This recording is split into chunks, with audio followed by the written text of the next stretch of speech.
আমি একটা মানুষকে আজও খুঁজে বেড়াই, টিকটক, ফেসবুক, সোশ্যাল মিডিয়াতে সব জায়গায় খুঁজে বেড়াই, কিন্তু তার সন্ধান পাই না।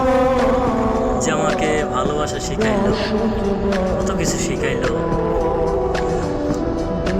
আমাদের একটা সম্পর্ক ছিল, কি জানে, সে আমাকে পছন্দ করতো কিন্তু ভালোবাসতো না, কিন্তু আমি তাকে পছন্দ করতাম, ভালোবাসতাম। বলতে পারতাম না, কখনো বলতে পারতাম না, সে আমার সামনেই থাকতো কিন্তু বলতে পারতাম না।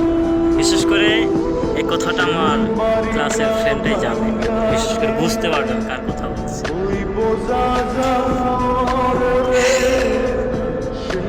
সত্যি কথা বলতে আমি তাকে ভালোবাসতাম, সে আমাকে ভালোবাসতো না কিন্তু পছন্দ করতো। তো আমাদের মধ্যে একটা অদ্ভুত একটা ফিলিংস ছিল, 2 বছর 3 বছর।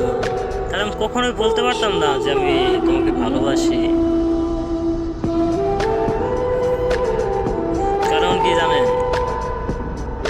ওই যে কথায় আছে না, বুক ফাটে কিন্তু মুখ ফাটে না, ঠিক এরকমটাই হয়েছে।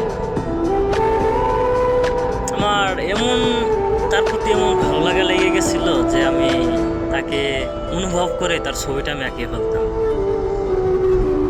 ক্লাস 6 থেকে 10 পর্যন্ত সামনাসামনি ছিলাম, এসএসসি পরীক্ষা দিলাম। সেই লাস্ট পরীক্ষার দিন আমি তাকে দেখছি, লাস্ট পরীক্ষার দিন দেখছি তাকে। তারপরে আমি মনে করেন তার চেহারা পর্যন্ত দেখতে পারি। 2 বছর বাড়িতে দেখলাম, তাকে দেখার জন্য আমার মনটা পাগল হইতো, কিন্তু মাঝখানে একটু দেহাল ছিল, তার বিয়ে হয়ে গেছে। সে সুখে আছে, ভালোই আছে, শুনছি তার বাচ্চা কাচ্চা হয়েছে, দোয়া করি। এখন তাকে খুঁজি কিন্তু পাই না, কেন খুঁজি তাকে? তাকে কেন খুঁজি? এটা কি ভালোবাসা, নাকি আজও তাকে বলতে পারি?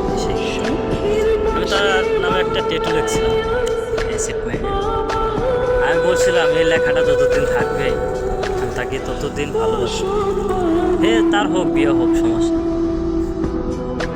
কিন্তু তার বিয়ে হয়ে গেছে, তারপরেও ট্যাটু ওঠেনি। যতদিন ছিল সত্যি ততদিনই তাকে ভালোবাসছে, ততদিনই। আর বাস্তবতা মেনে নিতে হবে, কারণ তার তো বিয়ে হয়ে গেছে না। আর আমাদের ভিতরে অন্যরকম সম্পর্ক ছিল, সেটা না বলতে ভালো। এখন কথা হচ্ছে, আমি যাকে খুঁজে বেড়াই সে কি আমাকে আজও খুঁজে? আমার মনে হয় না, কারণ সে তো আমাকে ভালোবাসে না, আমি ভালোবাসি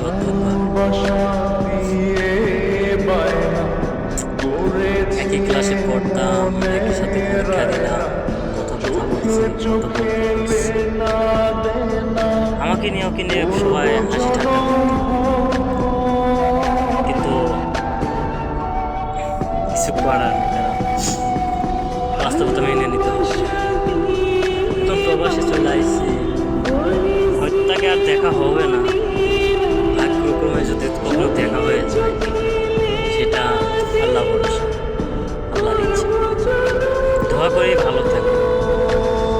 আর আমি যাকে নিয়ে কথাটা বলছি, হয়তো সে যদি ভিডিওটা তার সামনে যায়, হয়তো সে বুঝতে পারবে।